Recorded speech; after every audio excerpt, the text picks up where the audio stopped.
Hey guys, thank you for stopping by. Don't forget to subscribe, like, and share. And I hope you enjoyed this interview. All right, welcome back to the program. I have my guest joining me virtually. He's Professor Ameiyofori Felix. He's an economic analyst. Professor Felix, welcome to the program. Thank you so much, Nancy, and it's a pleasure being on the program with you today. Okay, thank you very much. I think let's get started from what the president said after the Edo election yesterday. We know that sometimes they say politics trumps the economy. You also have what they call political economy and all of that. And the politicians are those people that make economic policies. President Tinubu says that the Edo election victory for APC is a signal that the people are endorsing the APC's economic policies and its commitment to improving lives of Nigerians. What do you have to say about that as we get into the discussion proper? Well, of course, if you see the results, it's not so much of a difference between the PDP and the APC. I would probably worry more if it had been, a major difference, and the APC would probably have come out with their festival drum to beat and dance on the streets. But you see PDP, neck to APC. I'm not sure that is completely what my assessment will be. I think it's a good chase, but also you should also look at when the APC, the Nigerian politics is not really at an ideological position. It's more of party structure. So APC at the center and APC at the state is what probably I see, and not necessarily so that APC is acceptable to the people. The gap between PDP and APC just speaks so much that it's a close run. Prof, I don't know if you understood my question. My question is around what President Tinubu mentioned as to that the victory in Edo is as a result of Nigerians believe or endorse APC's economic policies, progressive ideals. Do you think that majority of Nigerians agree with President Tinubu in terms of what he's saying, that his policies are good for the economy is okay now, that is why the people voted for APC in Edo State? For me, nothing concerns me and what they did yesterday, though, of course, I get it with my colleagues to speak on politics and all of that when it comes to that, but I'm taking a look at the import of what President Tinubu said yesterday, if that really resonates with majority of Nigerians. When it comes to politics, fine, I could discuss that, but we're looking at the political economy now of what he said. Yeah, okay. I think Nancy understood your question. I think my response probably is remote, but APC won the election in Edo State, but with just a margin, not a landslide. And so I do not subscribe that it is because of a popular view of accepting Tinubu economy. That is just what I was trying to say. It's a popular view. Then I would, Labour Party came distant third and second. Tinubu economy, honestly, is, I will probably say, it's an economy that he wants to turn around. And he had mentioned it from campaign till now, that it's going to be hard, it's going to be stressful, but he believes that there'll be light in the tunnel, at the end of the tunnel. So presently, I can tell you that Nigerians are, hit below the belt. So I don't think, that is my personal view, that the APC in Edo State, it's a popular acceptance of the stress or the distress that the people are going through. It's just a party alignment, and it's just a margin. That is my own personal view on the statement. So the president, honestly, I wouldn't expect him to say anything Anything different, else? because I wouldn't expect him to say anything different, because he is APC, and APC winning at the state level is a plus to him, and it's a plus. But I'm not sure it's a popular view regarding how well the economy is doing. Yeah, okay, I think you just got it, that you don't expect the president to say anything else. He's an APC man, you know. He campaigned on that, and he's there as president. Yeah. So he shouldn't say anything else. Moreover, he should even be happy that Edo State now has been added to the APC fold, you know. But like I mentioned earlier, Yeah. I'm not talking politics, but I needed to ask that question to find out, of course, from you if generality of Nigerians also feel the same way as the president feels and mentioned. Now, if you take a look at the 15 months of President Tinubu, I know I spoke to you some time ago. It's been a while. Uh, um, and I think I spoke to you before President Tinubu clocked 1 year, if I'm not mistaken. So we haven't spoken since then. How would you assess President Tinubu's economic policies? What would tag Tinubunomics? You know, you actually mentioned that earlier on, that President Tinubu has said, okay, his policies will be hard, but there'll be light at the end of the tunnel. What do you have to say about is going to be hard before we see light at the Yeah, end okay. of the tunnel? I think I will probably look at it from two perspectives. From the educated perspective and from the perspective of the masses. Because whether you like it or not, there is a huge inequality in Nigeria. And then also, there is a major dichotomy in the economic structure across the regions.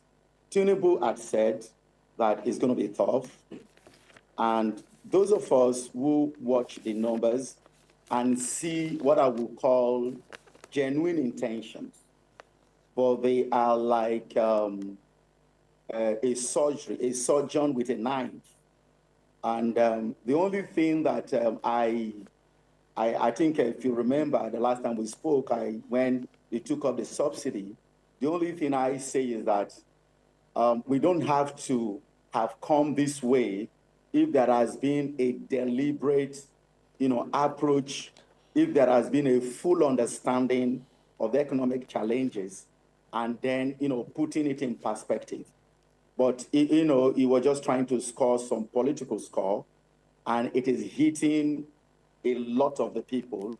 Only those who understand economic numbers, policy numbers, would wait to see the light at the end of the tunnel. But the majority of Nigerians would not subscribe that the economy is doing very well. And I do not blame anybody. A lot of things, so many things are happening within the same period. Electricity tariff, fuel, energy costs, and of course the boomerang effect. Everything is food and energy costs are skyrocketing. Of course, Nigeria is a system that the flow of sentiment is very high, because we've been, I will probably say, under a relatively depressed state in the past few years. So whatever that happens just boomerangs. So I would say, from a purely analytical, economic, enlightened view, that I could see the direction. I could see What is the that direction, Professor Felix? Please, the direction what is, direction are you listen, feeling? okay, Are you saying I'll because? tell you, Okay, I'll tell you okay, this. yeah. Let me tell you this. If you want to look at total economic structure, you have to look at not only the monetary side, the fiscal side, and all that. So what I see is this, that Tinubu is trying to provide one of the major, deficit, infrastructure. And the question is, how soon will that mature? There's a lot of effort on infrastructure. Food inflation is relatively high. Energy is high. We're probably going to talk about Dangote and all of the, arithmetic behind it. But then, the movement of food from the north, the basket, to the consumers in the south, and back forth and all that, so many things that he wants to solve at the same time. That is the distress. But are they in the direction that eventually they will pay out? Yes. But then how soon is what people should be looking at? Because you just balloon petrol price, you want to benchmark it international price. Somebody asked me, is that a good thing to do? I said I wouldn't have any problem, but our per capita is so low. I mean, our GDP per capita, the purchasing power has been eroded by inflation. So when you had these multiple economic, solution that you want to provide at the same time, then you will depress the people. So that is just what I'm going to say. A lot of infrastructure projects are going on. Of course, the recent visit to China, I guess you monitor all that. The outcome of the Chinese visit is quite projecting. But the result, the dividends and the timeline is what is in question. But is it thinking and working and putting the numbers and putting the system that it will pay out? I think from purely an innocent view, I think so. But what are the things you needed to have done to have, in economics, we have long run, short term, medium term. Those are the areas that I am not subscribing to Tinubu model, because before you come to president, you already know the country is in this way. So why didn't you plan in a manner that you can mitigate the short-term impact while you are building the medium-term and the long-term benefit? Those are the things that I think I didn't score is economics, very, high in terms of forgetting that there will be an immediate, if you are going to do all of this, what will be the socioeconomic impact in the short term on the people? What would you expect the people to do? And okay, for instance, labor union, federal government signing 70,000 naira minimum, or if anybody doesn't pay, you go to jail and all that. Okay, fine. But, what are the short-term measures while you are putting a long-term solution? Those are the things I have on the Tinubu economics. But that, are they projective? I think so. When we reach the Eldorado, I probably won't be able to say it. Hello, Nancy, can you hear me? Yes, Prof, I'm with you. Prof, okay, let me interrogate further. You said a lot of things, and let me try to distill some of the things that you've said. If I understand what you've said, okay, the president has good intentions, but it seems that he was not prepared for the short-term impact of his policies. Some other economists I've also spoken to have actually said that it seems that the president just came up with knee-jerk policies. But if you take a look at, you mentioned, okay, his Chinese visit, for example. I want you to also understand the fact, and even many Nigerians now, that 109 foreign missions do not have substantive ambassadors. Was it the Punch? Yes, the Punch newspaper that I saw some hours ago. The Punch, yeah, so we do not have ambassadors in 109 foreign missions. 13 months down the line, the president came, he fired. You did not ask for a replacement. Meanwhile, he has gone to several foreign trips. Some people now will tell me it's the president's prerogative to hire and fire. Fantastic. But you should know that nature abhors also a vacuum. As you are going there living, who is taking charge? They will tell me, foreign service will tell me, okay, they have charge affairs and whatever. But we know the processes it takes to get an ambassador. For Nigeria not to have formal representation in those high-level conversations, you can imagine what is happening. Okay, I don't even want to talk about that, but that will also show you the history of APC. For me, I'm not a party person. Nothing concerns me. It's about 1 + 1 is equals to 2. If it's not 2, you have to tell me the formula you used not to get to 2.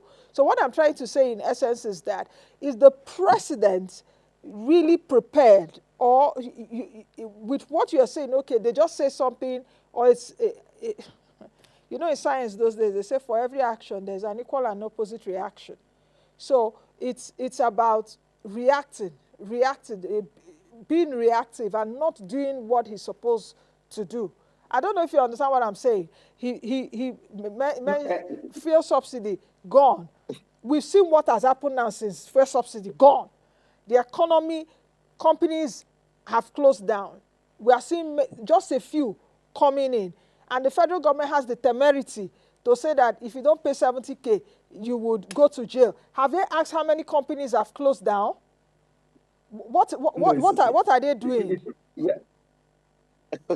Nancy, I honestly, like I told you, I did a work on a lot of things that, of course, we are coming back on in our conference again, and we're going to talk about economic indices and growth model for developing economy for Nigeria. And I'm doing the paper also. So the thing is this, Tinubu, Tinubu handlers needs to also help him, because it's like a man that found himself, the success story, well, you can argue with, of Lagos is quite overwhelming.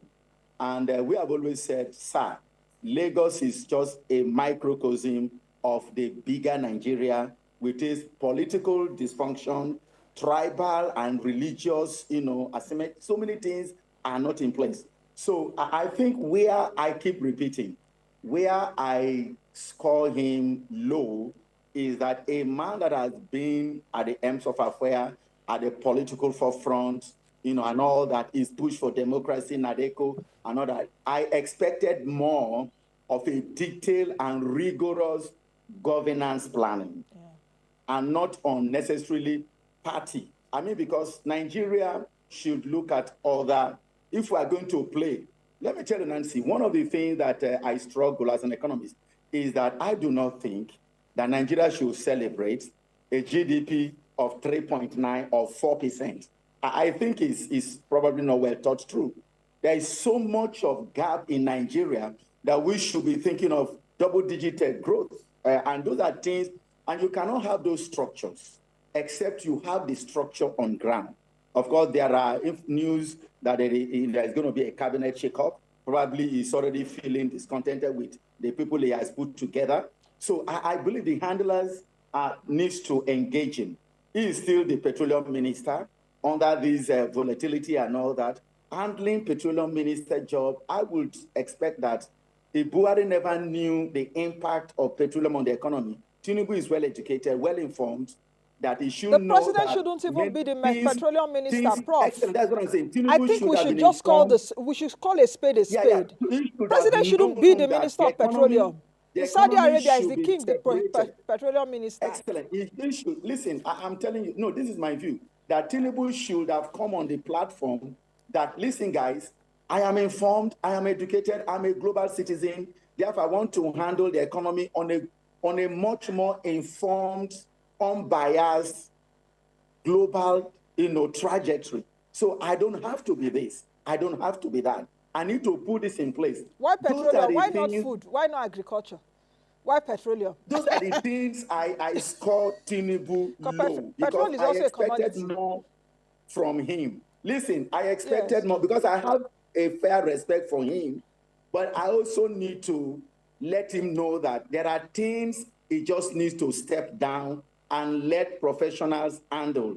The issue of, the issue of ambassadors. Tinubu is running around the globe. He has a lot of stuff on his table. Listen, you know our FDI. You know FDI. Yes. I mean, for God's sake, you know how money. I mean, things are really, really, really challenging. So I sympathize with him that he probably think he wants to solve it by himself.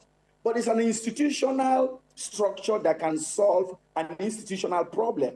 One of the things we lack in this country, I can tell you, is our institutional alignment. I can just tell you one thing.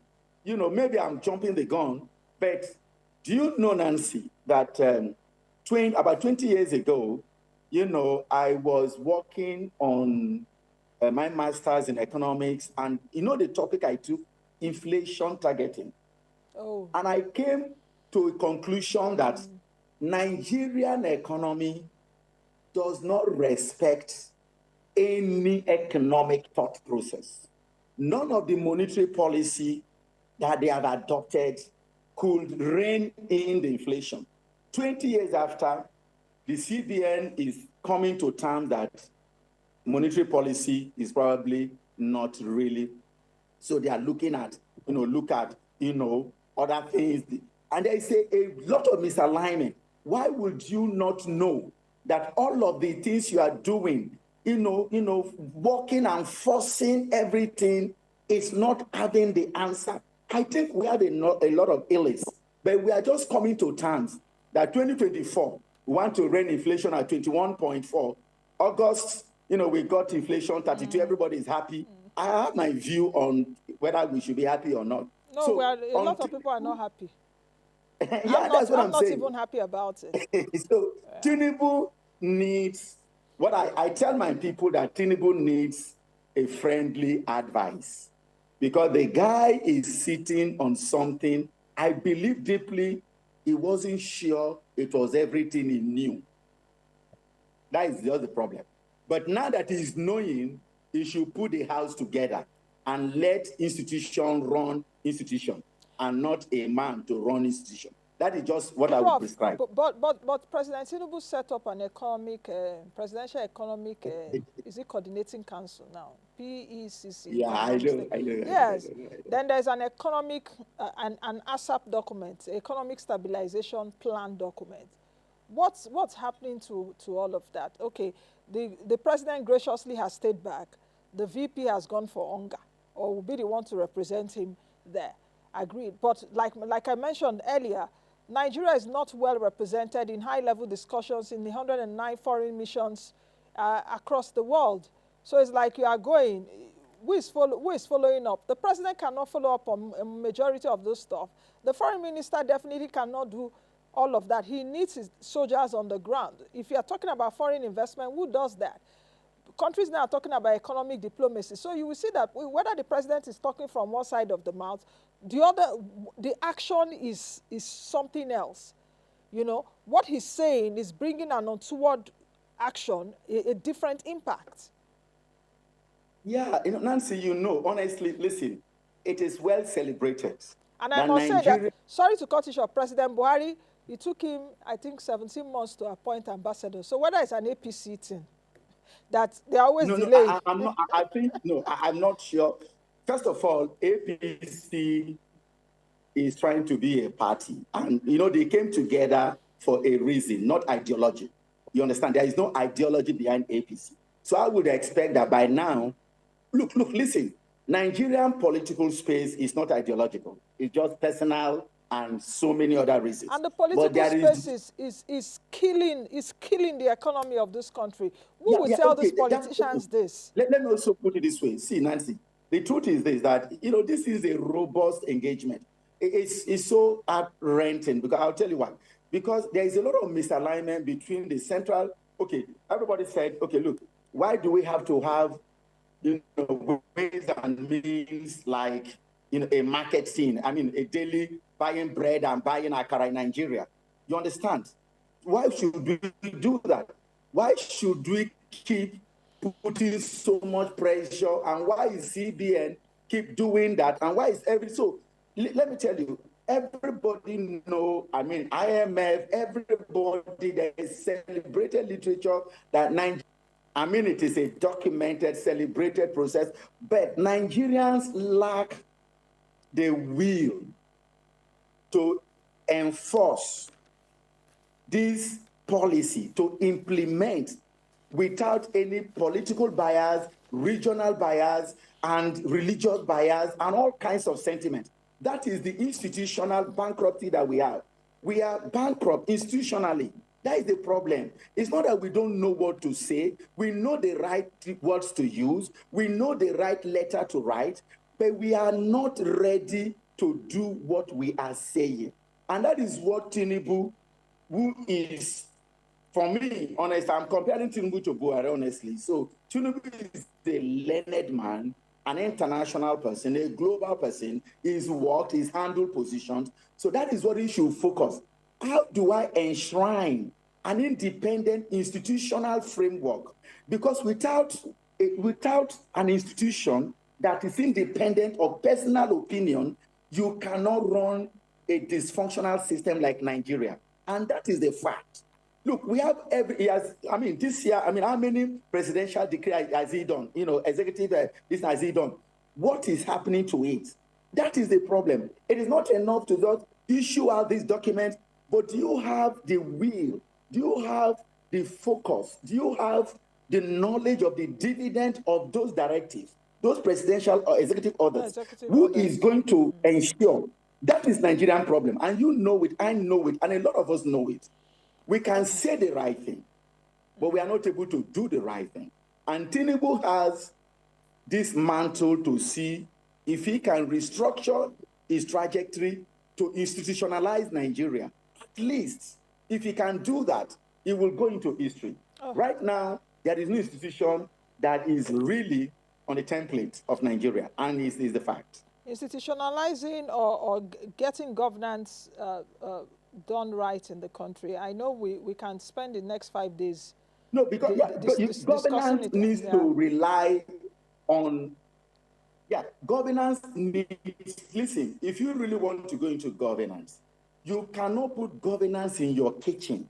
Governance doesn't have to be your friends and family. Governance has to be professional. I understand what you're saying, Prof. You understand? So we need to separate the emotions and the sentiments that is beclouding our struggle. Tinubu has that chance. And I really challenge him to really ensure that he can achieve something close to something that Nigerians can live after him. Okay. Prof, I understand what you're saying. What I'm just trying to, the point I'm trying to make, it's about people. And for you to reorientate the kind of people we have in Nigeria now, it's going to take a long time. We must see that kind of forthright leader that has to be in front. But I want to say, we've discussed a few things, but just before we go, you mentioned the ways and means, but I would say that I also support the central bank in terms of keeping the ways and means at 5%, and not the shenanigans that we're seeing at the National Assembly, increasing the ways and means to government to 10%. Who does that? Anyway, so I support the central bank in coming out to say it's still at 5%, and let it be that way. Please, somebody should tell those people at the Senate and House. Anyway, Prof, we just have to go. Prof, we have to go. Prof, we have to go. Means yes, must be given for a focus, not because somebody wants it. Exactly. And it must be paid back if it's collected within the time frame. You understand? Yes. Thank you very much, Prof. Thank you very much, Professor Felix, for coming. We can discuss the economy. That is what I've been doing for a long time. So I can sit down and discuss it for the next 1 week. Thank you very much for coming. Okay, thank you. It's a pleasure. Thank you so much. And we'll see you again next time. All right. I've been speaking with Professor Felix. He's an economic analyst, and that's the much we can take on today's edition of the program. Thank you all for being a part of the show. Be the best you can be and be the change that you want to see. I am Nancy Naji. Thank you for watching. In case this is your first time watching us, thank you. Don't subscribe to the channel, drop your comments as well as like, and most of all, share our content.